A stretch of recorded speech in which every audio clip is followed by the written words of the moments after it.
Hello and welcome to the On the Slate Movie Podcast. We are your hosts, Wesley, Jason, and Asher. And on the Slate for today, we will be talking about Tron Legacy in honor of Tron Ares, which is coming out the weekend of this recording. So let's get to it, fellas.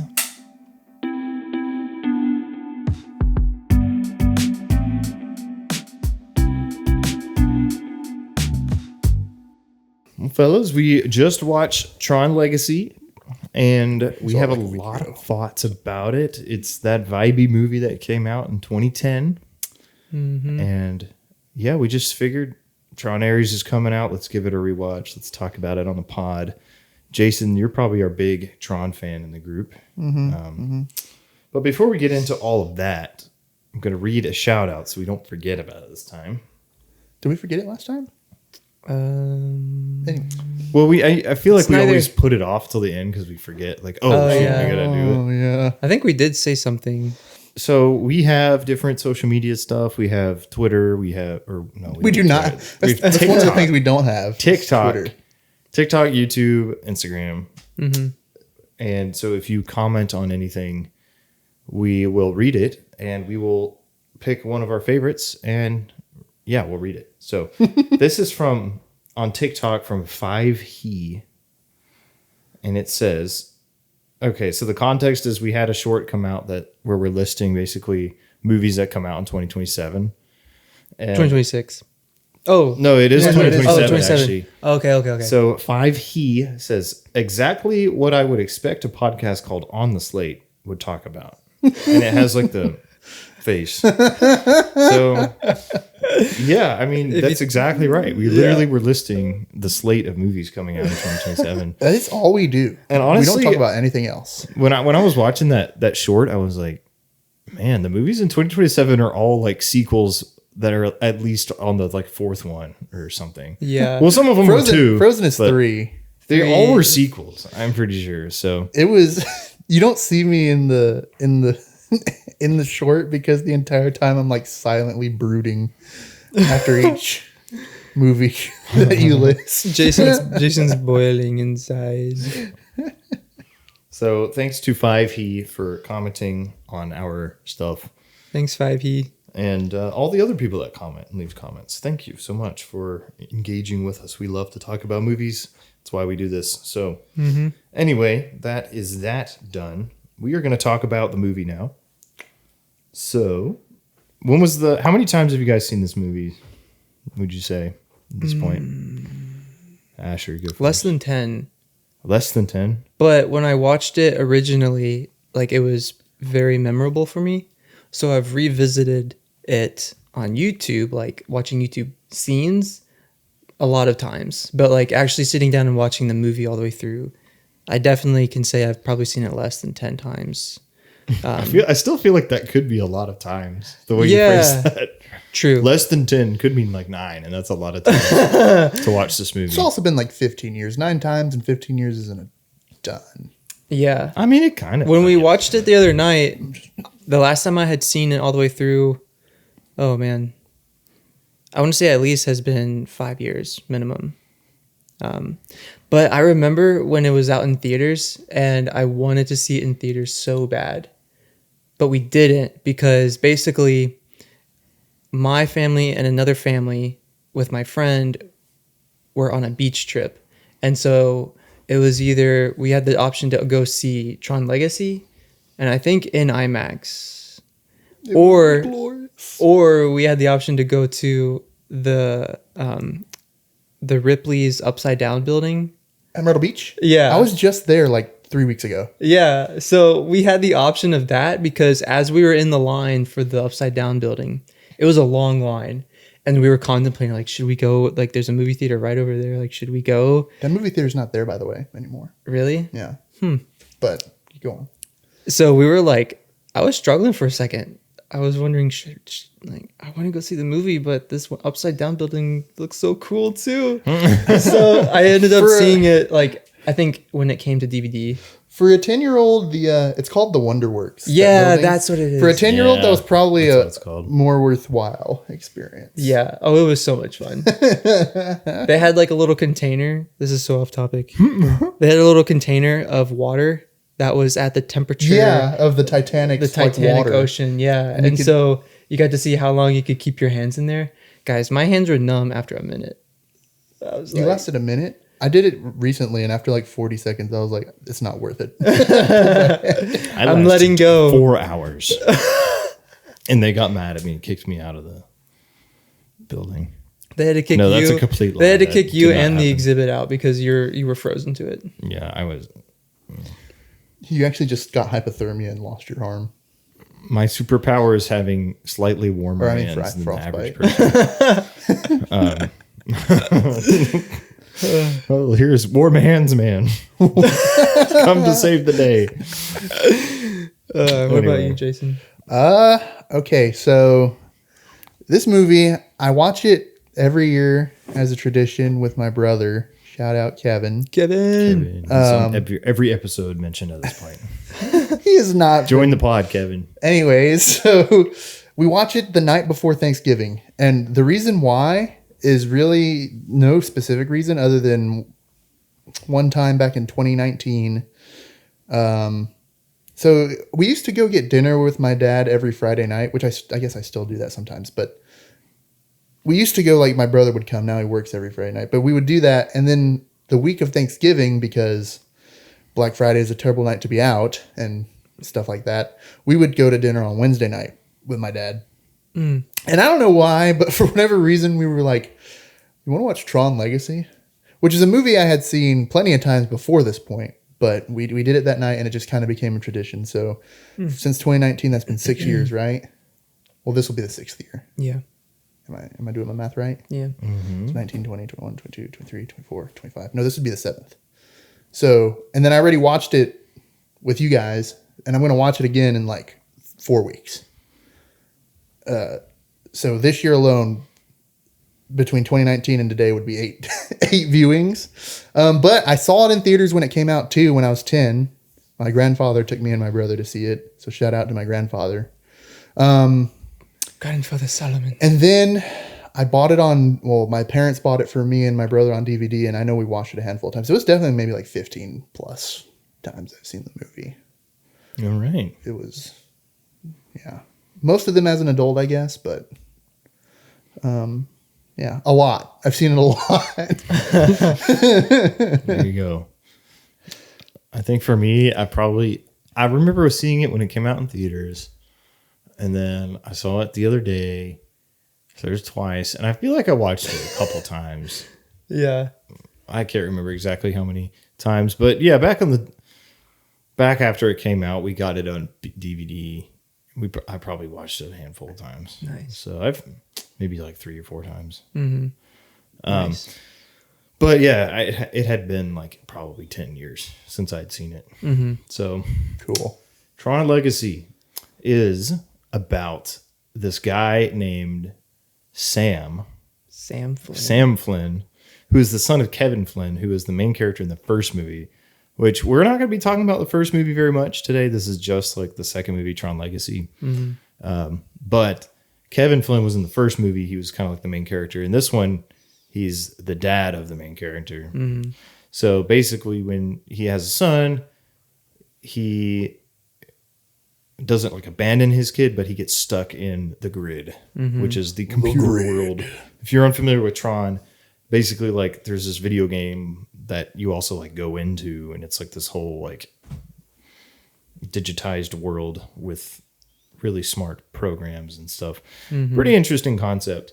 And basically Kevin Flynn gets trapped in the grid. Sam Flynn, his son, thinks that he abandoned him or was dead or something. Or he said, my dad's probably chilling in Costa Rica or dead. Probably both. So that's what he thought. But eventually, you know, he's the main shareholder in the Com, which is the company that makes the video game that his dad started. So basically, he's like almost like kind of like Aragorn, where he doesn't really want to take ownership of it. But then he's like, you know what?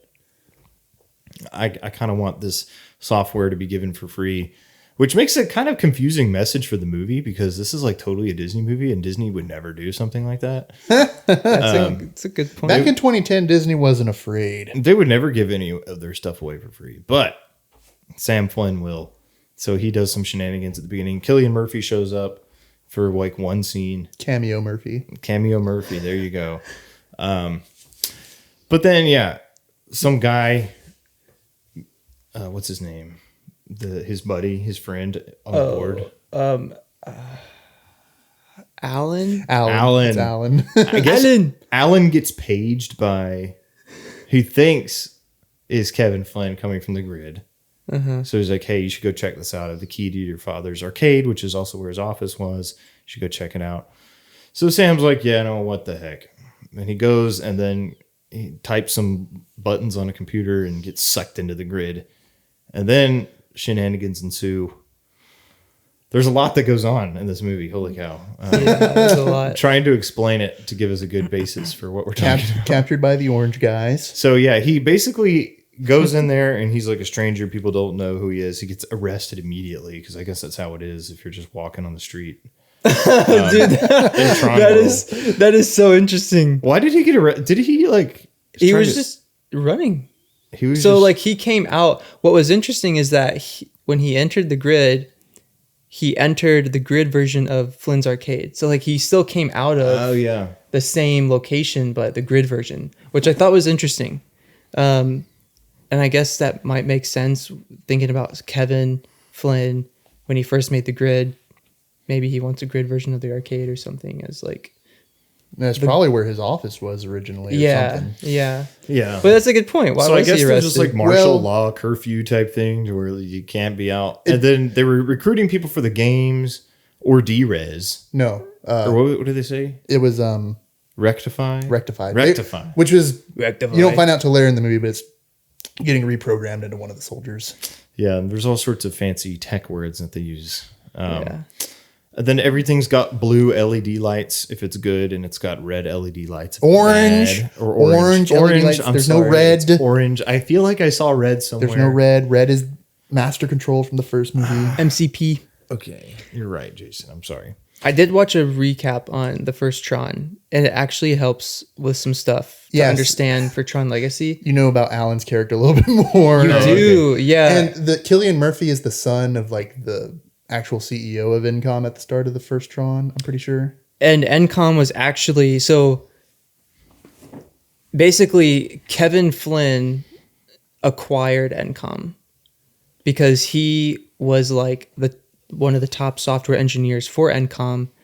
He went in off hours, made his own private server, and started creating video games.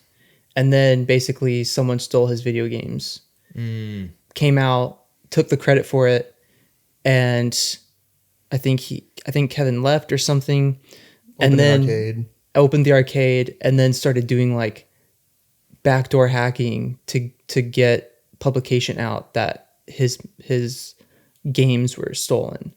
And that kind of like starts the movie for Tron. Again, this is me watching a recap. So there are some things that are interesting that give some like context for Tron Legacy, but also I feel like you can still watch Tron Legacy on its own, and still understand the main storyline. I think the biggest benefiting thing of watching the original Tron is you just know who the character Tron is. Yeah. Because you don't really know in Tron Legacy. I mean, he's there. He's like kind of a side character. Yeah. But so anyway, Sam Flynn gets arrested. He immediately gets put in these games, is what they called. So he does all the classic, iconic Tron games where they throw discs around and drive the motorcycles, which is one of the best scenes in the movie, I think. Super cool. And then Cora comes in and saves him from like dying because he was getting his butt kicked by Rinsler, which we figure out later is Tron. Yeah. But yeah, so they escape and then go find his dad, which his dad is working with Cora, who's played by Olivia Wilde. Yeah, so they meet. Kevin Flynn is played by Jeff Bridges. Also, I forgot to mention that Sam is played by Garrett Hedlund, Yes. which is like, I still think the only movie I've seen him in. He was in the Peter Pan movie with the one where Peter Pan was young, and it was like the origins of Peter Pan, and Hugh Jackman played Blackbeard. And I've not seen and Garrett Hedlund played the young version of Hook. And it shows in this version of Peter Pan, it shows Peter and Hook being friends first. And so they befriend each other because they're trying to escape Blackbeard's prison. So it's kind I of remember like that movie. Yeah. I saw him remember in that that, and I think outside of that, I don't think I've seen anything else with him in it. Gotcha. Okay. Yeah. So then they make a plan to basically find the portal to escape Tron World and trap the grid and try to trap Clue in there because Clue is trying to escape. Yeah, so that's basically the plot of the movie. And then, yeah, so the story itself we'll get into at some point. Where do we want to start? Which we can start there if y'all want. Yeah. But yeah, this was directed by Joseph Kosinski, who directed Top Gun Maverick. That's probably his most famous movie. Didn't he also do Oblivion? Maybe. Oh. He just did something recently. He did F1 recently. Oh. So he's kind of just like a action movie director. He is the king of vibes. That's what he is. Those three movies, F1, He did do Top Gun Oblivion. Maverick. So he did Oblivion as well. Okay. So yeah, he kind of does the genre action type movies. He's a vibe guy. He knows how to capture the vibes. He knows how to, I think, yeah, like he knows how to do a good spectacle. Yeah. The rule of cool, as Jason would say. So this was one of the most expensive movies that Disney ever made at the time. It Really? shows. It was almost like, I think it was $170 million at the time, which is now child's play for the MCU. They just be throwing $200 million at everything they see. But at the time, it was a very expensive movie. And this movie was released to a lot of criticism, but also a lot of, like, I think it was one of those divides between fans and critics. Critics were like, this movie's not really doing much for me, but the fans really liked it. And I think the main reason why this film is viewed positively is because of what Jason would call the rule of cool. And that's my thing. And the soundtrack. And the soundtrack, which I think goes into that. So some people have called it a great Daft Punk album with a movie attached to it. But yeah, I mean, I think it is definitely a good looking movie, especially certain sequences. I do think that sometimes, like in 2025, you could tell how technology has kind of improved even in 15 years. But if this movie came out today, it probably could have looked even like better. But I think particularly the shots where they blend in the sets with like CGI look really good. And I think, yeah, like you mentioned, the soundtrack. I like the lighting. The lighting is cool, right? Yeah. The blue streaks, that accent, kind of this almost like dystopian, dark digital world. It definitely does a good job of like world building, I think, putting you in a setting. Oh, for sure. There are I remember we had some weird questions about it, the world building. There's a lot of things that like the movie doesn't really explain. And you're like, okay, that's weird. But ultimately, I'm sure we'll talk about that at some point. But yeah, what was like the main thing that you like stuck out to you in this movie? For the story? Just or anything. In general? I think still the visuals. I think just the visuals hold up really well in terms of like the actual grid world and the style they were trying to accomplish. I think that's still very iconic, you know, like it's not they did a good job about not just making another sci-fi world. Like it feels something unique, you know? Yeah. Like I could see a kid going to, Target and going to the toy aisle, and there's the Transformers aisle and the Star Wars aisle, and there can be like a Tron section. Like it's enough of a distinguishable concept to still make like a visual impact. And so I think that was just a huge thing for me. And even just a lot of the visual effects like still hold up really well, in my opinion, especially with the vehicles, the light trails coming off the vehicles. Like those look still really good. Yeah. It's like this really interesting mixture of, like it feels like a live energy, but it also looks and responds like glass mixed with a visual, like plasma. Yeah, like it's a really cool concept. And even sound design, I think, still really great. Yeah.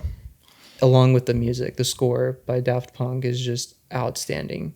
And I think, like, you can listen to the score on its own, and it captures so much emotion, and it captures so much energy with whatever part of the story it's tied to. And so I just think that holds up really well. I think with the visuals, like you were saying, there are a few things that probably can be improved, especially with the de-aging of Kevin Flynn for Clue's character. Yeah. But I think in the grand scheme of things, it didn't take me out of it too much to where I wasn't like, I still believed this was a threat. Like this villain was still a threat, you know. Unironically, even though as years go by, it looks less and less real. Like when I saw it as a kid, to me, it was indistinguishable. At least it felt that way. But I think it works better to the narrative the more and more it looks fake, because of like the parallels of Clue, or I guess the contrasting of Clue versus Kevin Flynn. Yeah. In the movie, I don't know if that's intentional or not. It probably isn't, because I think it genuinely was like a groundbreaking de-aging effect or whatever back in the day. People were like, man, that really is Jeff Bridges. That's but my young. Jeff Bridges. But I it honestly like works for the movie as it ages. It's just like it kind of just shows this. It's a weird, distorted version of Kevin Flynn. Yeah, and that's what Clue's character is. That's a really good point. Yeah. So I don't know how much credit I can give that to the movie. I just think for me, as a viewer, each time I watch it, it's just like more and more like apparent how, I guess, corrupted Clue is, right? Yeah. And I think the visuals look really good, especially when like the characters are on screen. I do think the establishing shots or whatever, you know, where you're looking like the stadium or whatever it is, I think that you can tell stuff like lighting isn't as good. You know, I mean, obviously it looks cool to have like the blue lighting, but I'm talking just in general, like, you know, there's no sun ever in this movie except like in the Earth scenes. Yeah. But so I think when they're having like the actual characters and they're actually bringing in lighting from like real sources and not just like a digital sun or whatever. I think that those moments look really, really good. Like that's when the movie really looks good. And I think that they do a good job of incorporating human beings into like a digital background. But yeah, just the establishing shots, the shots with, you know, during the flight sequence, while cool, I mean, you can tell like there are some little nitpicks you can make. We're like, well, that didn't look quite as real. Where if you compare it to something like more modern technology, like stuff like with Dune, how they're able to work with that. And that's a very different thing because that's like all out in the hot sun and you can emulate, or you can just have straight up real lighting from the sun. So maybe that's not a fair comparison, but I will say like technology today has done better and better with those big establishing shots. So maybe it's just really difficult for a movie like Tron that takes place in a dark world. Yeah. To kind of set those up. Because I mean, sometimes it did just look like, that looked fake. But Well, it's a fake world. The thing about it's like how much. I think you can suspend your disbelief on that too. I think it's totally fine. the thing like about computer generated images is that they actually look more realistic in dark settings, because what makes something look fake is lighting and shadows, because our brain can tell. Yeah, that's what makes something like Dune so impressive, is the fact that it is out in the sun and it's all fake, because they're just computers, and I'm assuming animators are just so good at emulating what shadows look like. Yeah, and which is why Dune is so impressive. But that was a year after like Avatar had come out, and like we had seen movies that didn't do it better. Yeah, Avatar was a one of one type thing. So like, I don't think I think it's a very intentional, like, along with a theming, but I think there's a reason the first Tron and then Tron Legacy all take place in like a nighttime setting, because it makes it that much easier to sort of bring out the realism in these computer models, especially like in Legacy, because all the lighting is your own. And I imagine whatever software they were using to kind of generate lighting and shadows and reflections and stuff worked better when you controlled the light source and how it exists in the world. And that is an interesting thing. Like, they were in the grid and they have basically the fact that there is no sun like there is on Earth. And so everything that's going to give light has to be something essentially practical. Mm-hmm. Was there some kind of star other than the star that they were flying towards? Mm-mm. Just that one. And that didn't really light. There was like clouds and lightning. And that was peak Skybeam era right there. It was like every movie had a Skybeam. But Tron had the original Tron had a beam. Yeah. So like, I think they were carrying that over. It's the original Skybeam. True. They had an excuse. The Skybeam trend truly took off with Avengers. But no, Jason, you're right. Like, shadows can really make or break the believability of computer generated visual effects, and even just like the merging of that. Like, if they're bringing extra computer generated visual effects to an existing live action shot, and so I think that's really interesting, knowing that everything they film in the grid, they're having to think of it from the sense of, okay, we have lights on everyone's suits, essentially, most of them, but where else are the lights going to come from, since we don't have natural light coming in? So Kevin Flynn's house, for example, in the grid, the fact that the floor, was it the floor and ceiling that light up? I mean, definitely the floor. It was definitely just the floor, to be honest. Maybe the ceiling there were some ceiling lights, but maybe the ceiling was lighter so that it just reflected. Yeah. I mean, we could easily figure this out. But like, that's a good example of a very practical and creative way of lighting something. And it felt still different than the rest of the grid, which I think sets Kevin's character aside from everyone else. Like, yes, he was stuck in the grid, but where he dwelled had human elements to it, because of his nature. And I don't think any other place in the grid had that much ambient soft light as Kevin's home. Kevin's home, I think, was like the best instance of like production design in the movie, I think, in terms of like real sets, like within the Tron world. And I think that really worked well for his character, kind of being like you're messing with my zen, man. Like, what was that quote? He just seemed like I don't know, just learned how to be really relaxed or something. Like, that's what he spent his time doing, was reading philosophy books and meditating and hanging out with a younger woman, which now that I think about that, kind of sounds a little sketchy. Well, it was clearly a daughter. And I think about it, and like, don't think about it too much. That actually makes a lot of sense, because he's a father who loved his son. Mm-hmm. He's stuck here now. He still has like a fatherly intention to him and like a fatherly nature to him. And so them introducing Korra as the last isotype, ISO, as the last ISO, and him putting her under his wing. I thought that was kind of cool, because essentially I'm sure his mindset is, I don't know how to get back to my son.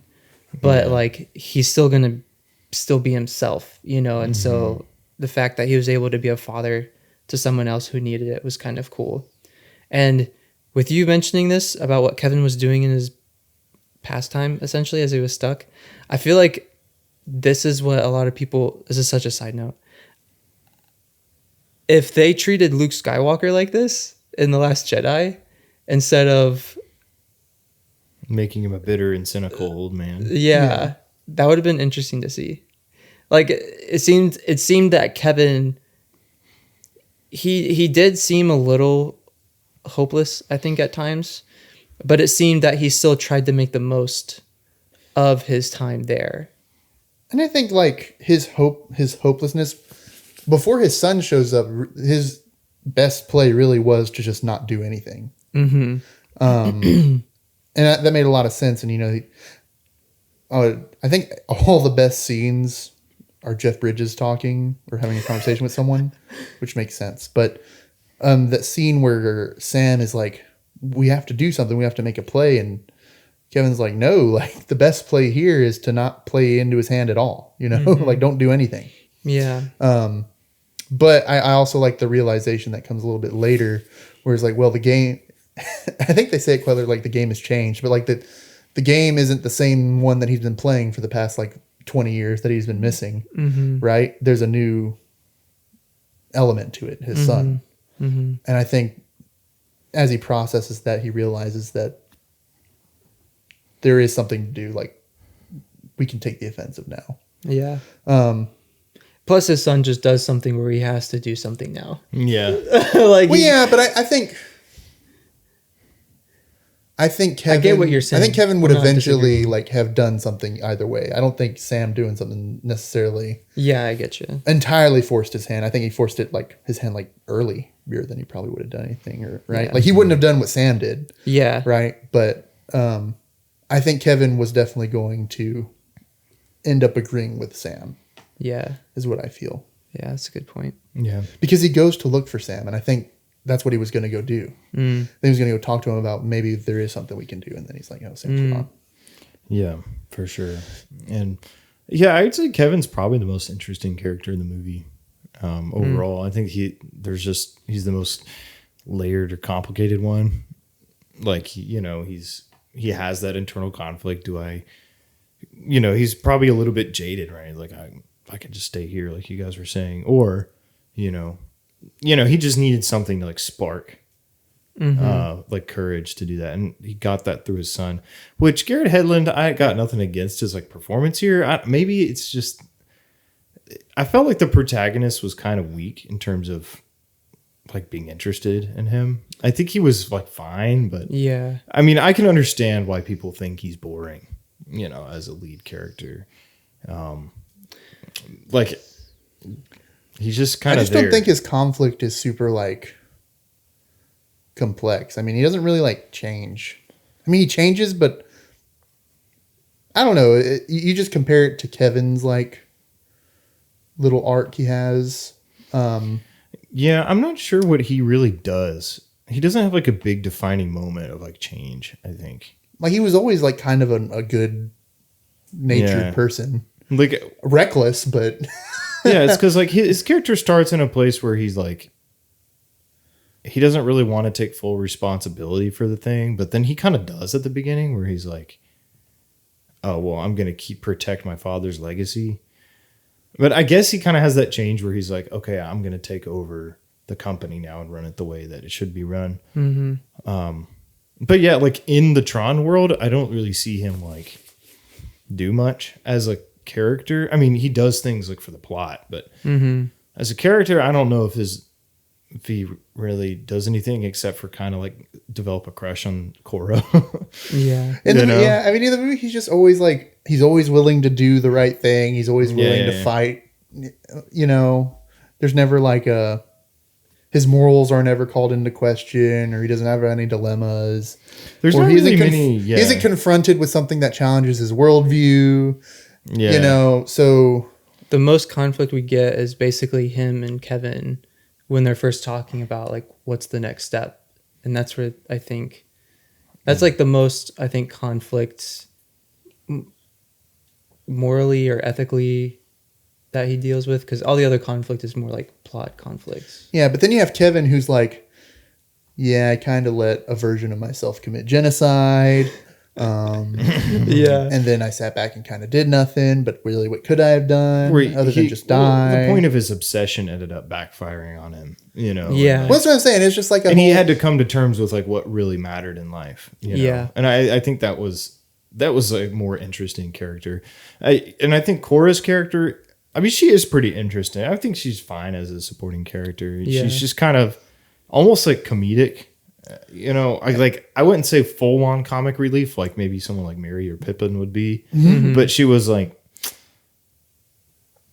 I don't know, naive. Yeah. She was naive. She had an interesting place in the movie, and I'm happy with what happened with her character. I think it was satisfying to see because she was kind of a victim of, you know, she was almost the victim of genocide. You know, she was the only one that survived, right? So she had to overcome that and learned, you know, she just had she didn't have much going on, but Yeah. I think her story is interesting at the very least, and I think she serves as a solid member of the team. Mm-hmm. Yeah. She has that one funny moment where she's like, "Do you know Jules Verne?" And he's like, yeah. What is he like? And then he just kind of looks at her. I like And when, she kind of awkwardly laughs at the dinner table. or yeah, something. That was yeah. funny. And then after the laugh, shortly after, she then realizes there's some tension between Kevin and Sam, and she goes up to drink her glass, and she's with beating eyes looking back and forth. She Yeah. now realizes there's tension. It's kind of funny because it goes back to, I think, her level of being naive and just being kind of innocent, because, you know, she's an ISO who's learning about humans. Yeah. And so it's kind of that fun in between where she might look like a certain age, but she might act like more of a kid in a sense. And I think there was a good balance there. I liked her character. And I feel like a lot of the character stuff kind of stalls out in the third act, really. I mean, with her especially, after... I mean, she has that nice heroic moment where she, goes solo and, risks herself for the mission and everything. But, yeah, I mean, and also with Sam, it's the character just kind of we just don't have anything else to say. Let's just do some cool action stuff. But yeah, I mean, it's not like a big character movie, really. Yeah. So, Well, I think that's if one of my biggest wants from the film is, I feel like it's so close to being a really satisfying movie from a narrative point of view, because I just Kevin's story, I think, is very fulfilling. From beginning to end, you just feel pretty good about where things end up, I think, in the way his character acts and his interactions with people, and by the end and the decisions he makes. It makes sense for his character. It makes sense for the progression of it. You're just you're all about that. yeah. And then it's just with Sam, it's you just really want more to complete this other half of the story. I just I really think if you had just improved Sam's character some, and he's not a bad character, he's just a nothing character. He's a very blank character. If you just bring him up to kind of meet Kevin on an emotional level, and they do that in some points. I think the dinner scene and then the scene at the bottom of the elevator when... Yeah, I mean, there's a few scenes of them just on the train talking and, but... And even when they first meet, I think that was the most emotion I saw from Sam when he finally saw his dad. Because he kind of got choked up a little bit. And there's not really a whole lot of conflict with them other than one scene. I feel like it kind of gets resolved pretty quick. Sam just seems like a mature, put together guy that and see, that's can handle the thing. his own issues. It makes sense to me that Kevin would be able to, make peace with a lot of the other things, and the way the way Kevin reacts, I think, makes a lot of sense for his character. Sam, on the other hand, even though, like you said, he's well put together and stuff like that, I feel like he shouldn't be. Yeah. And I feel like he should be a lot more upset about things. It doesn't make for like entertaining character work if somebody's like all zen and stoic and like has itself put together, which I mean, I think that's what people should shoot for in life, is to be well put together emotionally, but it doesn't make for as entertaining of a movie, and that's, I guess. And that's what I mean, where I was like, I wish Sam was written to meet Kevin on that emotional level. And they make like Kevin should be the mature one, the one who has been able to make peace with his choices, and although he's happy about seeing his son again, it's also like, you know, he understands like a lot of the consequences that come with that, and the world that they're in, and what Clue's going to do about it, and all this other stuff. And Sam is just like kind of upset for a second. He's like, well, I'm going to go like, I don't know, meet a smuggler guy. Oh, Zeus. Who's actually a really fun character who shows up for like 10 can talk about minutes, Zeus. but- I think Zeus was I thought it was a little bit overacted. I don't know. I just thought it was a little bit cringe. He wasn't. He felt. He seemed very, like he was an outlier in the way he acted. I wonder if that was on purpose. Yeah, he brought a lot of like energy and like life to like the people in the movie. I think, whereas, you know, Sam was kind of dull. I mean, I think Jeff Bridges had a lot of energy to his character, and because I mean, he's a legendary actor. Like he, you know, he'll kill it. But yeah, definitely the guy who played Zeus, which I can look him up real quick. I like Zeus. He has like one scene in the movie where, you know, Sam tries to ally with him, thinking, oh, he can be kind of like a guy on the inside that I can work with, but then he ends up getting betrayed, and yeah, but I mean, it also was like kind of I think he was doing a lot. He shot for something, the actor, and you know, love him or hate him, you know, you choose. I thought it was a little bit cringe, but I mean, Michael Sheen. You meet a guy who runs a fancy club at the top of the like really tall tower, and he's also a guy who used to help smuggle people during a genocide. You would expect them to be a little eccentric, which I thought made sense. Yeah. Is it cliche? Probably. But cliches are a cliche for a reason, and it's because they work sometimes. And I think this is one of those times. Yeah. And if you have enough money to afford Daft Punk on the regular for your club venue music provider. Shout out to Daft Punk for watching people getting murdered and like, dude, I have exactly the track for this. Yes. Which that was one of the questions I had. I was like, that the movie doesn't really explain. So these people are like computer programs. Yep. But they seem to be biological because they can like drink alcohol. To me, when your video game character drinks something, do you question it? Well, I mean, I guess that's a good point. But yeah. But like, are they programmed to when they go in, it just looks like it's like the human user can drink the same thing that the digital program drinks, though. That's what I'm saying. I think you're thinking too hard about it, man. And another thing, this is a world where a laser zaps you and you go into a computer. Like, okay, yeah, and like, how are they getting like? How is Kevin Flynn being fed food for all those years? For all we know, he doesn't even really need to eat, and he just does it because it's what else were you going to do? I'm just saying, maybe there's an answer out there. I must have missed it if there was, but not that I could tell. To be honest, do they? You know, like. I have to imagine and that. Like Cora is a biological like being that at the end did she leaves the Tron world and like goes into the real world and seems like a normal human being. Did she eat the same food that Sam and Kevin ate at the dinner scene? Seems like it. I think so. I don't remember. I wasn't paying attention enough for that. But anyway, whatever. I think I'm thinking about it too much.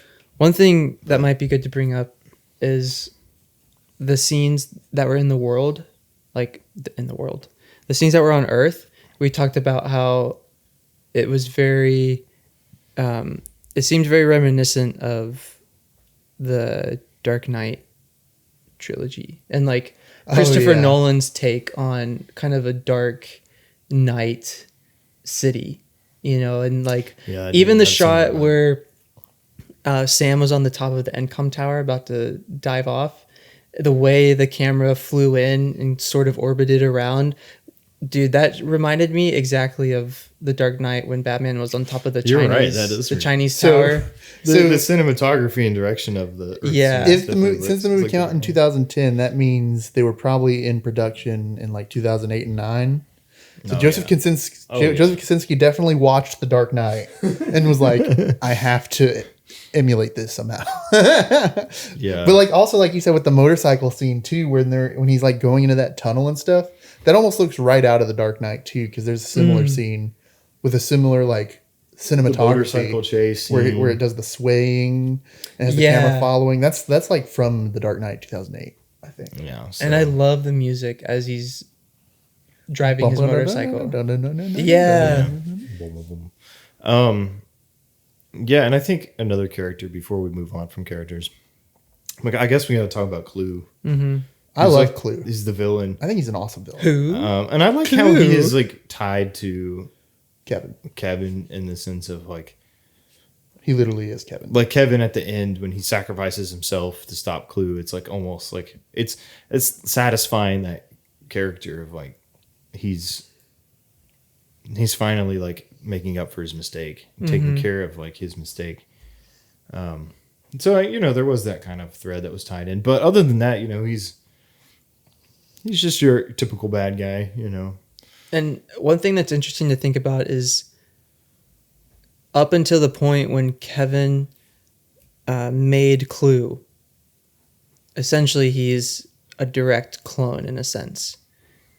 But then what's interesting is that if you think about it, they start to veer off because Kevin still has his own human progression as a person. Able to evolve. He evolves, but then Clue evolves in a very different way. Like he evolves through what he's learning and what he's given as like an existing program. And so It's like he evolves on a very narrow like path. yeah. And so thinking that your clone is going to continue to evolve like you are is not accurate. Yeah. Well, that's why I think Clue is like a really good villain. Because like I don't like yes, he's like a bad guy and pretty like evil in the movie, but when I guess it's just the very classic like this guy is the mirror of the good guy. Mm-hmm. And it works every time for me. Yeah. Every time it works for me. And like you were saying, Asher, I just think it's like a really like, I think it just makes Kevin's character that much better. Again, just emphasizing how much more he gets from the writing department because of what they do with Clue, where it just sort of emphasizes this, the idea you said of Kevin being able to just evolve and adapt and learn things. Whereas Clue is like, well, he does probably change. It's a very narrow change. It's like he can only change in the sense that he's progressing his directive, Yeah. right? The next logical step Yeah. of what he has been told to do. Yeah. Whereas Kevin can recognize that he's wrong. Yeah. He has that human element that is capable of more nuanced, like ethical. Yeah. Yeah. And I think that's what the best villains do is they just highlight why the heroes are good. Mm-hmm. That's what a villain is for, right? To test your heroes. Yeah. And I don't know if that theme is like explored super heavy in the movie, but like the idea of like what's human versus what's versus what's digital. I feel like that's not actually like a I don't think that's the theme. super developed theme. I think the theme is more like what's important, what does it mean to be perfect, kind of thing. Yeah. What is your priority? I thought those were more like the themes than human versus digital. I mean, obviously in this, like, it's kind of an unavoidable human versus digital thing. But It's not a very thematically rich movie. It's just, I feel like it's a lot of vibes. It's a lot of let's make this world as cool as we can and just kind of have a a story and like let's make Jeff Bridges pretty interesting. But Yeah. yeah, I mean, Clue is like I think he's definitely serviceable as a bad guy and evil, and you don't like him and you want him to lose. So Do I? well, maybe not Jason, but I want giant orange ships in the sky. so I enjoyed the final conflict, though. What I liked about Clue was that Clue wasn't afraid to get involved with his plan. He wasn't someone who was sitting back and letting other people do all his dirty work. He, at some point, literally went onto the grid to face off against Sam because he realized this is a big deal and I want to be a part of it, you know? And then also, at some point, when Clue went to Zeus and basically gave him his cocktail, left the bomb, and bro, when they jumped from the tower, him like Clue and all of his goons with the light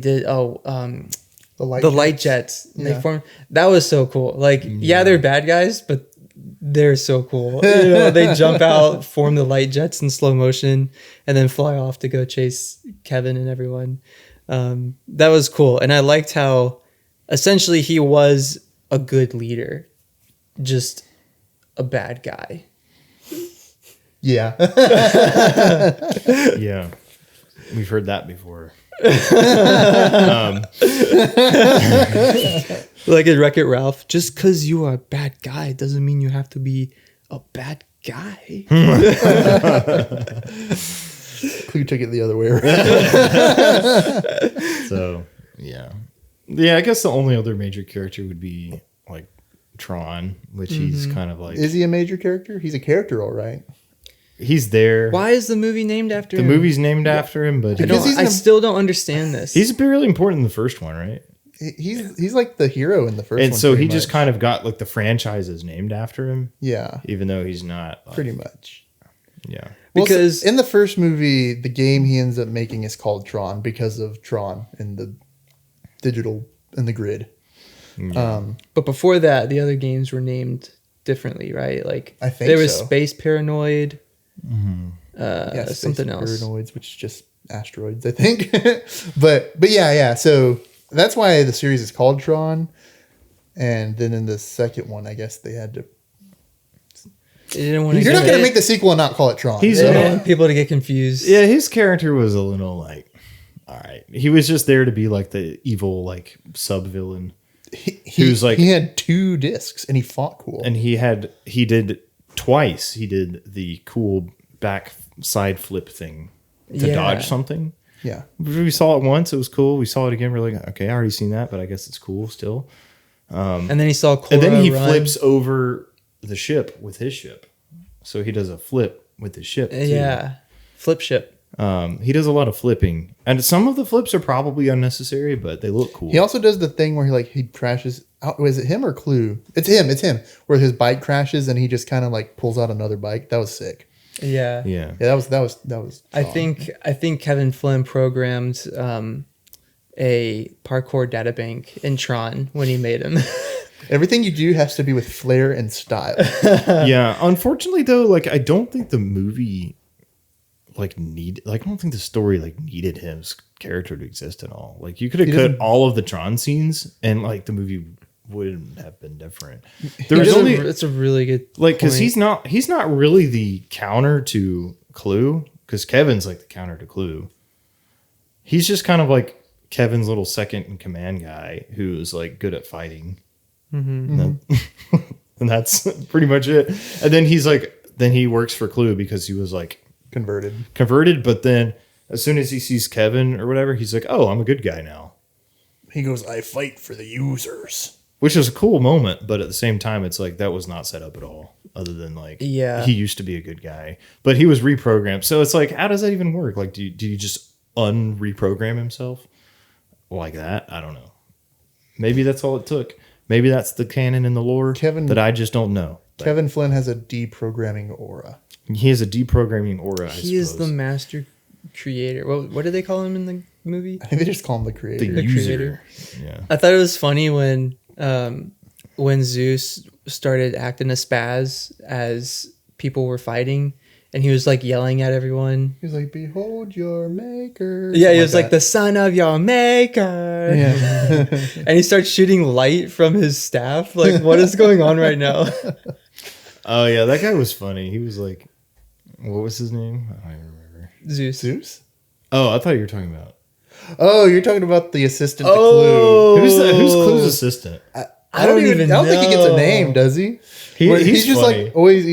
He's like, long live the users. As soon as they take over the as soon command, as Sam or whatever. comes up there, And then as soon as they get captured again, he's like, I never doubted you, Clue, once. and then Clue like kills him. I think Clue ends up killing him. Yeah, and as he goes to kill him, he says, "Death to the user," and he gets killed.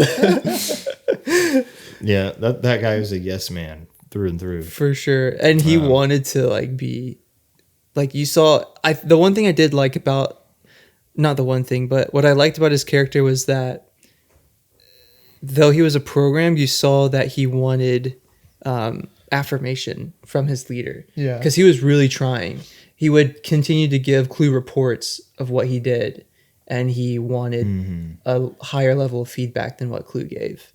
And he was like, "I could be useful in whatever it is you're doing." Yeah, in greater capacities or And something. then Clue just kind of like looks at him or something. I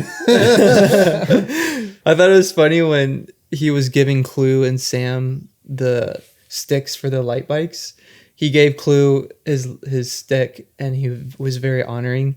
And then he turned to Sam, and he knew that Sam was now a user, and he was like, he didn't want to get near him. That's so funny. Was the when Sam was like, "What do you do with this, huh?" And he held it like a sword. Do you think that was That was almost certainly a Star Wars I reference. was like, yeah, was that a Star Wars reference there?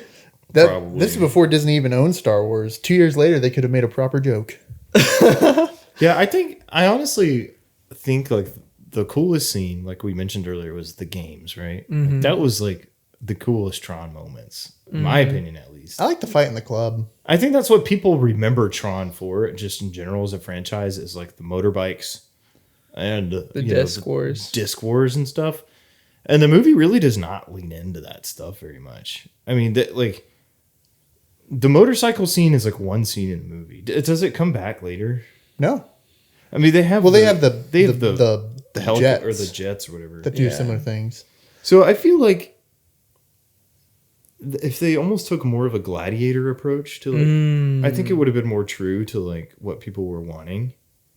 Because like those scenes were really creative, they were really fun, especially seeing them with the updated technology compared to the first game or the first movie. Yeah. That's what I'm hoping Tron Ares has. Like, even if it doesn't like narratively do anything, I hope I just see a lot of discs being thrown. Yeah, and they actually set up like Sam as like really good with the motorbike, and was like, we only get to see him do that for one scene, and that was like a really cool scene. Yeah. But I guess maybe there's only so much you can do with that. Only so much you can do with the story with that. But I feel like that scene was like what I wanted to see more of. Cool stuff like that. Not them just kind of like. If the whole society of the grid revolved around the games, as would be implied for what is probably was going to be a video game that kind of evolved into something else, it would make a lot more sense if Clue's defeat happens on the grid. Yeah. I was hoping for a final boss battle of Sam versus like all these people on like motorcycles. That would have been cool. I mean, the jet scene was really cool. I think it wasn't like as good as the games, but it was still pretty good. Like there was that one scene where you could see like him flying over, and you could see Jeff Bridges' reflection on the. I think it's on the helmet of. Yeah, it was a really cool shot. Tron, But what have you become? yeah, I just think that was so cool. Like the disc war things. I don't know what they're actually called. Disc wars. It's maybe? called Yeah. Disc Wars. Disc wars. Cool. Yeah. And how You they know got what's- creative using the environment, throwing stuff. There's- Sam was like clunking his way through, but There's- somehow went in. There's one game they miss out. In the original Tron, there's this weird, like, you have this weird hook scoop thing that has a light ball in it, and it's really cool. I guess it's kind of like a weird futuristic version of tennis. I think they have it in real life. What's it called? Because that hoop thing is a real game. Yeah, and it also looks like what you would use to throw a tennis ball for a dog. I've seen. Except it's curved. The dog thing has Is like that a cut. racquetball or is it? Is it? No. It's kind of like racquetball. I forget what. Let's look this up. It's like piddle ball, pupple ball. It's not pickleball. Definitely not. But maybe pickleball. that game wasn't like very high stakes or something, and they wanted the stakes to be high. Well, no, I'm pretty sure Was if it I a remember. death game? Well, if I remember in Tron, you would do is you would use it. Do you know how you could break the tiles with your disc? It was like that. You would break the tiles of the other person with their ball, and you would try to get them to fall and die. Yeah. That's pretty high stakes to me. I don't know. I feel like that game was probably a product of the 80s. They probably it was probably popular in the 80s, and then they wanted. That's when Tron came out, right? 80s, 70s, 80s. And they wanted to like sort of take that, emulate it, make a Tron version. Look up scoop ball. Scoop ball. I was trying to like type in keywords. Scoop ball. Scoop ball game. Scoop ball sport. Y'all can keep talking. I'll figure this out. So, yeah, I guess that's all I had to say about that. But Scoop ball, Scoop Is ball. it really called scoop ball? dude. Real original name. Here, that's not the name of the sport though. Scoop ball sport. You're making that up, Asher. High lie. That's what it is. High lie. High lie. Yeah. It's a. Where is it? I'm assuming this is like. Let's play high lie. Okay, we can play it sometime. They have this thick rubber ball, and you fling it at each other. I don't know how you score or nothing. I just know it looks really dangerous. Ball. Men will see something with stick and ball and be like, yes. I want to play that. but that idea would make sense for Clue's character because if he was programmed from like basically a world that was originally a game, I guess. Well, I don't know if Kevin started over after the first Tron movie or He something. did. It's a different grid. Okay, quote, then unquote. I guess it makes sense. But it would be cool to see Clue basically acting in a way where he can only think of scenarios as far as to how they incorporate in a game. into the game. Yeah. Yeah, 'cause it seemed like the games in the Tron and the grid and Tron Legacy were more More of like a punishment. It was more of like a entertainment thing in the culture, but it wasn't really like, oh, this is a core part of what is our like world here. This is just something we kind of have on the side. Mm-hmm. And that little thing they had on the side was like the coolest part of the movie. It kind of reminded me of like the pod racers. Oh, in episode Phantom 1. Menace. It's like, yeah, that's really cool. And one of the better moments in the movie.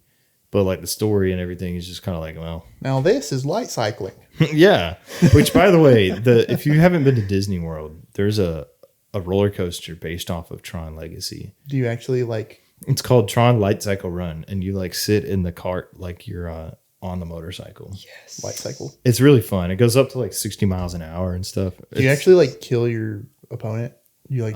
There's like a little screen. screen that it shows them going. Okay, cool.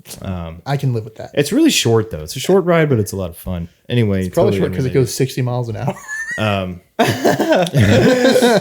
Yeah, but regardless, yeah, I would say this movie is definitely one of those like style over substance kind of movies.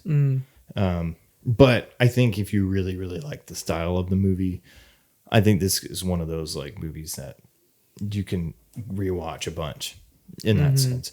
But also, I do think, yeah, the substance underneath is, I'm not saying it's bad, but it's just kind of like generic. It's not all that compelling. The characters aren't all that compelling except for Kevin Flynn. But hey, it's all right. But I forgot to mention this movie did receive an Academy Award nomination. For effects.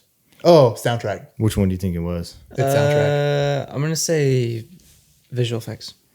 What are you saying? Score? Yeah. It's actually sound editing. Did not get any other nominations other than sound editing. I don't know why it didn't get a visual effects This is why nomination. Daft Punk broke up. They didn't get an But- Oscar nomination. They should have, honestly. It was a really good score. What came out in 2010? Avatar. Avatar came out in 2010. I don't know. They should have gotten at least a nomination for visual effects, score, and sound design. Like that makes sense. That makes sense. Costumes. Costumes, yeah, that's a big Yeah, one. costumes for sure. They had light up costumes. Real light up. The inside of his cloak glows. Yeah, I've been obsessed with that. It didn't look DIY. Like, it looked so good. The movies that got nominated were Alice in Wonderland, What? Inception. Okay. Oh, this is for visual Yeah, effects? Harry Potter and the Deathly Hallows Part 1, Iron Man 2, and Hereafter. And the winner was... I'm going to say Harry Potter. Who won? It's not even saying who won. Sounds like Harry Potter would have won. Is that 2010 or Harry 2011? Potter, Harry Potter or Inception? I think it's an AI overview, is not AI mode. Is that the 2011 Oscars for the 2010 movie season? Yeah, this is Okay. 2011. Okay, cool. Harry. Inception. Oh yeah, the Inception one. Which I get, like that winning over Tron, but Tron not getting nominated, I'm like, okay, whatever. Yeah.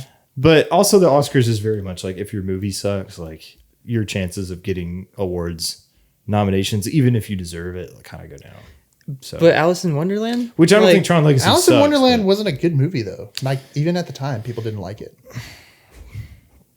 Whatever. But And Iron Man had, 2? like, I mean, that legitimately had great like costume design, production design in that movie. Well, so did Tron. But Tron, I guess, wasn't as big of a hit. It wasn't, there's a lot of factors that go into it. There's a But lot. yeah, Alice in Wonderland, I remember watching that. I was like, this is a weird movie. It is a weird movie. It has dude. the Red Queen or whatever and her blown up Yeah. head. But That was creepy. it's understandable that Inception And you want to make fun of won Clue? that.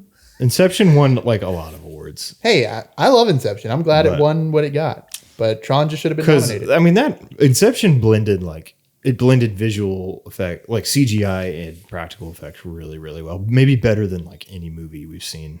And Inception. yeah, It was so good. I mean, that's probably Christopher Nolan's like best like visual effects. Maybe unless like maybe Tenet. I haven't seen Tenet. Interstellar. I mean, the fact that Yeah. the fact that a lot of the visual effects in Inception, they basically took existing things that people understood and knew what they looked like, but then like twisted it. So they would, they flipped the city on itself. Yeah. And so everyone knows what a city is supposed to look like, what concrete, stone, all that's supposed to look like. So the fact that they were able to accomplish that really well, but then make it this mind-bending experience was really cool. Also, how do you beat Leonardo DiCaprio? Sorry. You don't. Sorry, Garrett Hedlund, but What if Leo DiCaprio was in Tron Legacy? he would have been too old for the part. I guess he probably would have been in his almost 40s at that point. I think what would have been nice though for Sam's character is if they would have given him more charisma, because in the first Tron, Kevin Flynn is there's still a connection to his version in Tron Legacy, but he's younger. He's got a lot of charisma. He's kind of almost spunky, but in sort of a laid back way. Yeah. That's just Jeff Bridges, man. He's just Yeah. I like so- how- you can't beat Jeff Bridges. so it He's would the have only been one that really felt like a character. it would have been nice to maybe have that in Kevin's son, like give his son more characteristics of who he was when he was younger, since they're father and son, and now that Kevin is a bit older and maybe a bit more calmer, and as he said in the movie, Zen, like having him kind of interact with basically a younger, more charismatic version of himself, essentially, could have been more fun to look at. But instead, Sam is just a lot more, like stoic, and I feel like his delivery in a lot of things, both emotionally and verbally, felt a bit empty. Like I feel like he just needed more direction and more care for how he was able to perform and deliver his lines and stuff. Yeah, true. I mean, it was very like pretty standard stuff. It's not memorable.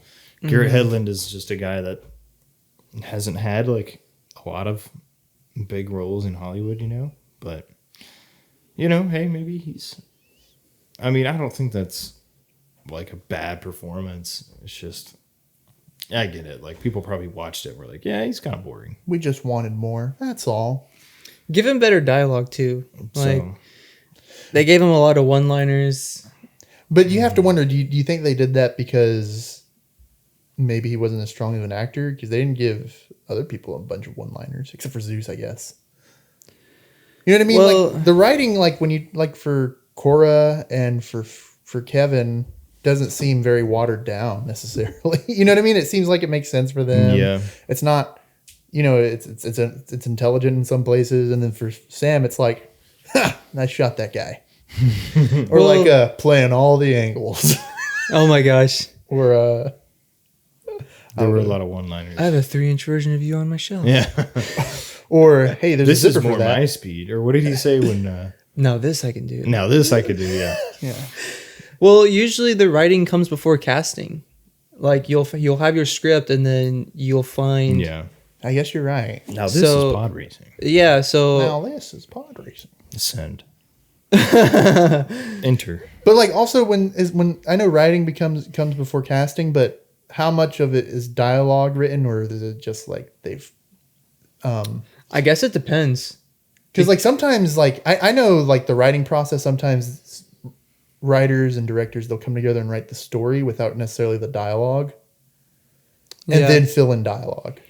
Yeah, I guess it depends on different people's processes and different ways of doing things depending on the teams involved and whatnot. So that's a good point. This is really off topic, but back in the day when this movie came out, obviously as a kid being 10, I would watch the Disney Channel and they would run promos of it. And my brother insisted that Olivia Wilde wore a wig. Because in real life, she had longer hair, at least at the time of these little interviews they did on Disney Channel. And I was like, there's no way you can fit that much hair in a wig, bro. She had to cut it. And he was like, but her hair is a different color. I was like, she totally could have dyed it. And then when we finally got the DVD, it had some like, now mind you, I'm 10, so that means my brother's like 6 or something. Or maybe by the time the DVD comes around, I'm 11 and he's like 7. But 7-Eleven. it has some like behind the scenes stuff on it, and it shows Olivia Wilde putting on a wig. Whoa. Dang, bro. And I was just like, this is terrible. Eat the L. I had bro. no idea you could put all that hair in a bald cap or whatever and then put a wig over it and it looks like your real hair. Would you like some? I was mind blown. I was truly mind blown. Mind Would blown. you I like just thought about that. Would you like some ketchup with that L? Mm. No, I don't want any ketchup. Because Wesley said to eat that L. Yeah, I know. Eat that L. Yeah, off topic, but I was just reminded. I of have that. a question That's a that good I've been behind the waiting scenes. to ask this whole time. Have you asked us this question yet? No, it's just not Okay. yet. What is the Tron legacy? What is the legacy of Tron legacy? The grid. I was hoping that would have hit So- harder for y'all because so- like, oh, like, you see how I combined it with the. Yeah, no, I get you. No, it's okay. No, I think the legacy part is just Sam taking on responsibility and carrying on what his father wanted to do with NCOM. No, I meant like culturally, like, Oh. like what is the legacy this left behind? forgotten movie that became a cult classic, clearly. You know, Enough to get Disney to actually pick it back up again. The sequel has been in talks for like literally since the movie originally came out, since Legacy came out. See, that's the thing. They were going to do a sequel, but With because of Kosinski. but because of the performance of this one, they didn't. And now they're doing a sequel again. Like what? Well, What's I that all think about? the popularity of the movie's gone up in recent years. Yeah. I Yeah. think it's one of those things where it's like the world of it is like really interesting, and people are interested, but it's like the stories themselves, and there's like no characters really to hold on to. the world is so interesting that in the new one, they're not going to that one interesting world. They're just, Yeah. Tron comes to Earth. We'll see. We're gonna break that movie down. By the way. We're gonna break that down and deep dive it after we watch it. So That's going to be fun. I don't I'm excited. Know, I'm I don't know if excited. it'll win any excited. Slaties, but we're going to go see it Maybe with a bunch best of visual friends. effects. We It should might- just have everybody in here with It might us. get my rule of cool Slady. it might. Yeah, I think Well- it'll be a Yeah. rule of cool contender. I don't think it's going to compete with one battle after another or weapons or something. Well, like those that. are actually really good movies, though. So they wouldn't be. That's what I'm eligible. saying. It won't compete with like the best movies of the year. Oh, okay, gotcha. Whatever. What I I thought like you meant in the rule of cool category. No, definitely not. What I like is that I think Tron has a very unique spot at the sci-fi table. It doesn't feel like Star Trek. It doesn't feel like Star Wars. It doesn't feel like Lord of the Rings as far as fantasy goes. what's other sci-fi stuff lately? That's pretty much it, right? Stranger Things. Yeah. That's sci-fi. Yeah. Dude. I just like Dune. yeah, Dune. I just like how unique it is, and if you want to talk about making money, like so much potential from Toys. and merchandise from Tron Legacy alone. Like little Jimmy has to have a disc. He needs a costume for his disc. Obviously, he needs a light cycle stick. He needs batteries. Yeah, I just don't know. I don't love the idea of us not really being in the grid for this next movie. We're just gonna be on Earth with red lasers and stuff. Well, it looks like some of it's Some going to be in scenes the do grid. take place in Orange the lasers. grid. Really? There were a few shots in the first trailer that showed them in the grid. Okay, I hope so, because that's the whole point. Red right? lasers. The new movie's got red lasers. Jared Leto's in it, so I'm excited. Jared Leto is not a bad actor. He's just a weird dude who I think has some controversy surrounding him. yeah, he's a really weird guy. But he also gets a lot of bad scripts. Like nothing about Suicide Squad was great. Bro chose to be in Morbius. I'm just saying. That's true. That might be on him. Also, my twin Evan Peters is in the movie. Greta Lee is in the movie. Is she the girl cop? I guess she's like the Asian girl you see in the trailers. Yeah. I think she and Jared Leto's character are going to be maybe our main two characters who bond. Because it looked like when they were in one of the shots where they were in the grid, it looked like Jared Leto was driving a light cycle or hover cycle or something, and she was on the back of it or something like that. And things were exploding around them. Yeah. Anyways, the long and short of it, I don't think Jared Leto is a bad actor. I just think he doesn't He's an elevate. Oscar winner, man. What do you win an Oscar for? Requiem for a Dream, I think. No. It was for a Dallas Buyers Club. Oh, we talked about this already, I think. We talked Maybe and I said the exact same thing. I said Requiem. him and Matthew McConaughey both won for that movie. Dallas Buyers. But he's Okay. in American Psycho, and he's Oh, yeah, in he is. Blade Runner 2049, although he's a smaller. He was role. in the Haunted Mansion movie with he played the evil ghost guy. I don't even remember. Wait, like the Eddie Murphy Haunted Man? No, the newer one that came out. Oh.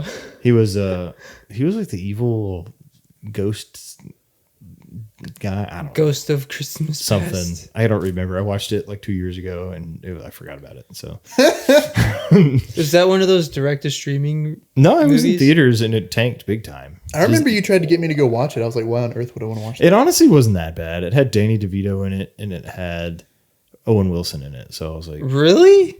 they For had a funny Haunted moments. Mansion remake? It was fine. Like it's a decent family movie. So there's like one scary part. But Yeah. anyway, one scary part in a movie called Haunted Rosario Mansion. Also, didn't they Dawson. like close down that ride like right after releasing that movie? No, Haunted Mansion's still going strong, man. Oh, then what am I thinking? It's the tower that falls. Tower of Terror. Yeah, that's That the one is Twilight Zone, but that one is still at Disney World. But I think they changed it at Disneyland. Anyway, we're not talking about theme parks. Although you should definitely try the Tron ride if you're at Disney World. Mm-hmm. It's really good. And if you sign up, if you get your tickets now and type on the Slate as your coupon code, Nothing will You happen. will get a 0% discount. You'll have to, and actually, you have to pay double for associated. They're like, with man, this. we hate that podcast. pay double. You pay double because the second half of the payment goes to us. Yes. All right. Disney was like, if we're going to discount it, you're getting nothing. So I was like, well, what if it doubles it? Well, then, yeah, you could have the extra money, I guess. All right. So if you want to support the On the Slate, Here's the weekly reining in together statement. Let's move on. We gotta rate this thing, right? Yep. Who we start? I Not feel like me, I never not go me. first for the rating, so it's my turn to go first. I'm always like Asher or Jason. So, well, then tell us what you think, buddy. dude, I'm gonna have to give Tron Legacy a 5.5 out of 10. It's like it's fine, it's fun, but like You rated it worse than Revenge of the Sith. no, I rated it better than Revenge of the Sith. Revenge of the Sith, you gave a 6. I gave that a 5. I gave Man of Steel a 6. Oh. That's interesting, yeah. Which honestly, I'm gonna move my Revenge of the Sith up to a 5.5. Now that I think about it, If I had to pick, I'd have a hard time deciding like tonight. Like you had to choose Revenge of the Sith or Tron Legacy. I'd be like, I don't know. I have to think about it. Honestly, I'd probably pick Revenge of the Sith. You know what's funny is Revenge of the Sith and Tron Legacy do similar things for me. Like I just feel really good watching them. Revenge of the Sith at least has like, I think has better rule of cool stuff than Tron. Honestly, I'm not going to disagree with you, but I don't think it's Revenge of the Sith is like one to of me, the they're very better rule of equal cool in my head. movies out there. I think. All right. 5.5, huh? 5.5 for Tron Legacy. Again, it's not like it's a 2, right? It's not You're terrible. going to be really mad at me. It's not terrible, but it's like, it's okay. It's like an okay movie that I'm just like, I can understand why my 13-year-old self loved it. Yeah. But like my 28-year-old self is like, okay, that's fine. That's like whatever. You know? Okay, what are you giving it, Jason? Or do you want to save you for last? No, I'll go. Okay. I do want to be very clear. I'm obviously like super biased. Let me be clear. I'm super biased. I love this movie. And my rating is not an indication of overall quality. I've obviously, if you listen up to this point, you obviously know I have issues and I have complaints. Read it honestly. Don't read it biasly. Read it honestly. No. Okay. It has a special place in my heart. And I'm going to rate it how it makes me feel, which is like an 8 out of 10. 8 out of 10. I feel, hey, that's fine. Look, there is nothing better than the night before Thanksgiving and it's cold outside, turning off all the lights, lighting a candle and putting on this movie, man. Immaculate. You could put vibes. on a better movie. Immaculate vibes. I hope said there's literally nothing better than that. I hope you find a way under a large piece of steel that is like that's crushing me. I didn't say that, but it's loosely fastened above you. So implying that you wanted to crush me. No. That's not what I said. Jason is giving Jason Looney is, Tunes threats over No, here. like it's an not a anvil. Are you threat. talking like an anvil? It's not. It could be an anvil. Okay. Look, I just hope you find your way below a loosely fitted. But it not actually fall on me though. It's is neither here nor there. Okay, you know. you want it to fall. No. I probably deserve it. If it's a thin piece of metal, then Wesley can probably just catch it. So Look, it's not that heavy. That's true. Look, it's okay. I understand the movie's not great or perfect, but it's great and perfect to me. So it's an 8 out of 10. All right, you heard it. And I love it. 8 out of 10. It has For Tron vibes. Legacy. I listen to the soundtrack constantly. I have it on vinyl, and by me, my brother. My brother has it on vinyl. I probably would have given it like an 8 out of 10 when I Kevin, first saw it. Kevin, do you know Jason is listening to your vinyl? He doesn't let me touch his vinyl. He just said yes. Oh, He yells at me if I touch his vinyl. He's like, you can't shut he's that. listening in live. I'm just kidding. He doesn't yell at me. about Mythical vinyls. live show. I don't mess with his vinyls. I'm respectful of his vinyls. Good for you, man. Hey, man. I'm happy for you. No, you're not. Asher, word it up for us.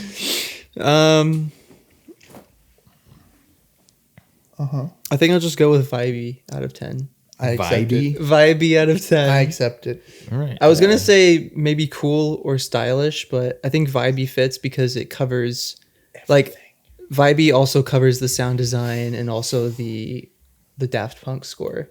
Cuz I love the Daft Punk score. Like I think I've listened to the Daft Punk score a lot. Like it's probably one of my top favorite albums.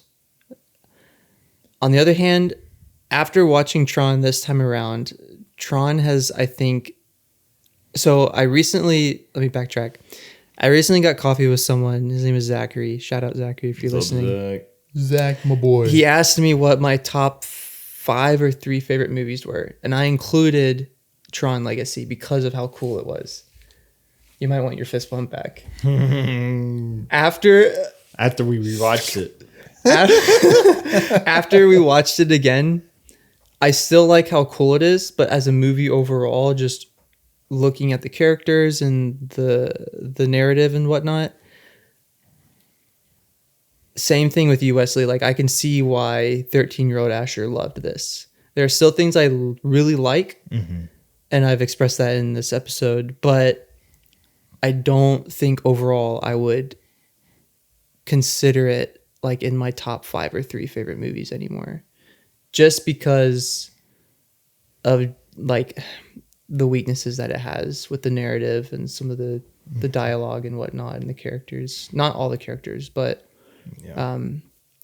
yeah. So vibey out of 10 just because of what I've already said. The visuals, the sound design, the music, just amazing. They were able to establish something very unique and it made an impact on me, and it still makes an impact on me, just from like an artistic standpoint. And that's why I'm giving it a vibey out of 10.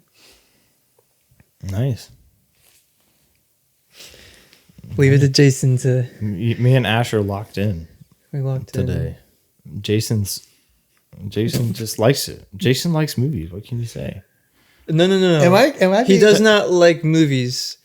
What did episode 1 establish? Films. he He only watches films because he's snobby like that. No, I'm quoting Jason Solomon. I literally panicked. And You panic. Oh, now he's making excuses. Okay. I just didn't know what to say. I like film. British people all are snobby. I came in. That was over a year ago at this point. I came into that first episode not really knowing what I wanted to say, but I knew, like, when we were we had a lot to say though. When we were discussing how our podcast was going to go, I remember Wesley specifically saying, we want to give like insightful thoughts, but we also aren't trying to be like awful movie snobs. Yeah, and then that's what I was thinking of when we recorded our first episode. I was like, I want to convey this idea that I am both thoughtful and casual. Thoughtful. And I completely butchered it. It sounds like you're trying to make. I'm calling it cool because I'm snobby like that. As he brings his monocle up to his eye. I don't know. It sounds like you're trying to make a dating profile. Like I want to be seen as thoughtful yet cool and laid back. That's literally what I was thinking when I was like, how am I going to introduce myself? But yeah. So. You could have just said, I'm Jason. I already said that part. I just said more. If anyone has not listened to our first episode, it is such a good episode because it is our first episode. It's definitely not polished. It's definitely a little messy, but it's a little cringy, maybe. I mean, it still probably is cringy, but I have a hard time listening back to my introduction. I have friends who quote it constantly. Still? I had a hard time hearing it live. What? I'm over here just pouring my heart out about this sentimental film that means so much to me. And Wesley's like, I hate the way that you sound. All right. Thank you, Wesley. Are you kidding? I'm kidding. They don't see how you treat me off camera. I treat you so. I'm nice. I'm nice. That was the first and only episode we did with movie news and a movie deep dive and we're together. Like, all our podcast episodes are going to be 4 hours. We realized we had so much we wanted to talk about for Interstellar, and then we were like bottlenecking ourselves or something to make room for other things. Yeah, it might be worth revisiting maybe in the future. Yeah, we have now as a podcast. Congrats, gents! It's been a year of doing this. Episode 25. Yeah. So, I mean, this has been fun. We're gonna keep on going. Yep. And yeah, it should be interesting. Our next episode is going to be like a bloopers episode, I believe. So or is that a surprise? It's either going to come out before or after Tron Ares. Hopefully before. I want to get it out sooner than later. Yeah. But yeah, so basically we've been, we would hit record on the camera and the microphones, and we don't start right away. We have some time where we're just kind of like messing around and getting set for the episode that we're going to record. And so basically, like, as I've been editing them, I've been taking the off the slate clips, if you will. Oh. Hashtag future Second channel. future name. Potentially. I've been taking all those and storing them in an outtakes project file. So yeah, y'all are going to get an episode of us primarily Wesley and Jason just Yeah, because Primarily Jason. because every time we come to set up, me and Wesley just sit here and like babies while Asher, Like babies. while Asher does babysits all us. the adult stuff. Asher's the only one that knows how to do all this fancy stuff with like electricity. I just show up and talk.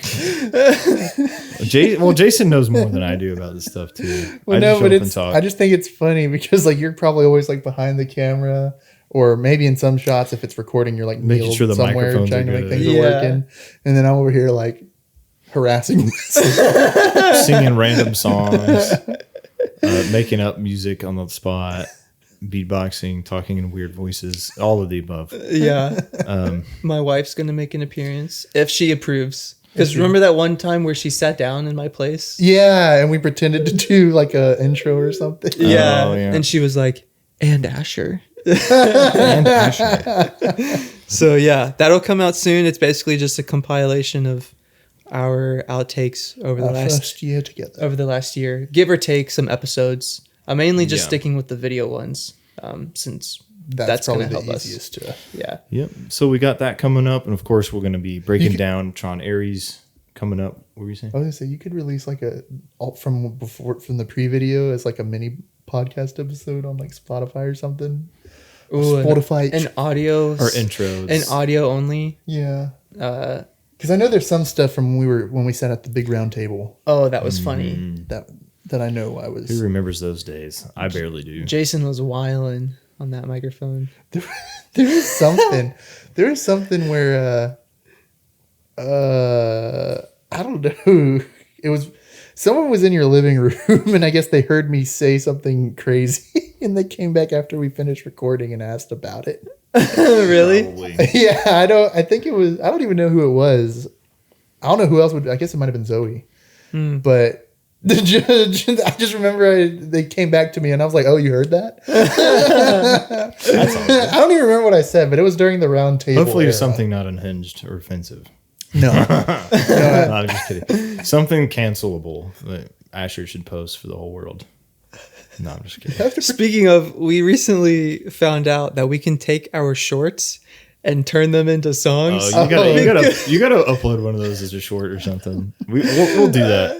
but that uses AI. But it's really funny. Yeah, We'll do it'll identify the speech in the short, and then it'll turn it into lyrics. The cult member one was maybe the best one. Hilarious. That one's that's one of our best shorts, honestly. Should I just play it right now? From the Nacho Libre episode. Yeah, honestly, yeah. Just Let's just play play it. it. Let's We'll play just it play right it live. So the context was Wesley was joking about being a cult member of the Nacho Libre cult classic community. No, it's yeah. what I was saying because I was talking because it. And then I said I was a member of a cult and looked at the camera, and you got the thumbnail. Yeah. That's funny. Because I was making a comment about baby seal leather boots. And the yeah. All right, let me pull it up here. I found it.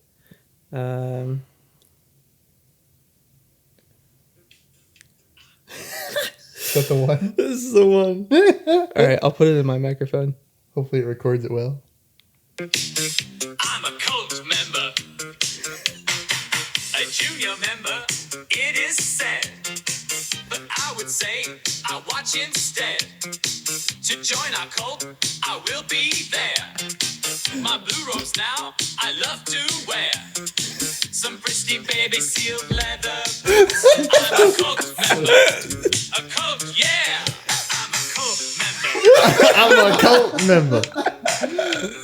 That's like Oh my gosh, that's like the most coherent one too. Because some of the ones I made, it was just kind of like. I mean, it was funny, but it wasn't. It didn't have like a narrative to it. That little one it has a narrative to it. It has a satisfying like chorus, I guess. I'm a cult member. I'm a cult member. Low key, we should maybe try to turn that into a real song. Wouldn't that be something? That would But be our so own. funny. Our own, I'm yeah. a Slate member. And then we did We could get blue robes. Yes. Yes. All right. Well, we were getting way off topic here, fellas. Wesley's like, I want to go home. No. I'm having fun, guys. No, I don't want to sit next But the to last 10, Jason. 15 minutes have not even been anything related to Tron Legacy. But remember, Or we want have to be they? we want to be casual, Cash. but complicated. No, you Thoughtful. said that. You Thoughtful. said that. Thoughtful. Thoughtful, but complicated. Thoughtful but complicated. I'm gonna change that in our bios. Thoughtful but chill guys talking about. He's a chill guy. All right. Well, I think that'll do it for the On the Slate Movie Podcast. Follow us on TikTok, Instagram, YouTube. Hit subscribe. Smash Spotify and Apple. like. I think likes do good on YouTube now. Is what I'm hearing. Spotify and Apple. Spotify, Apple. If you're you can watch us on Spotify at least. Yep, and And yeah, Apple. Apple doesn't do video yet, at least to my knowledge. But YouTube, check watch us us out. on YouTube. We're not on Twitter, like I said earlier.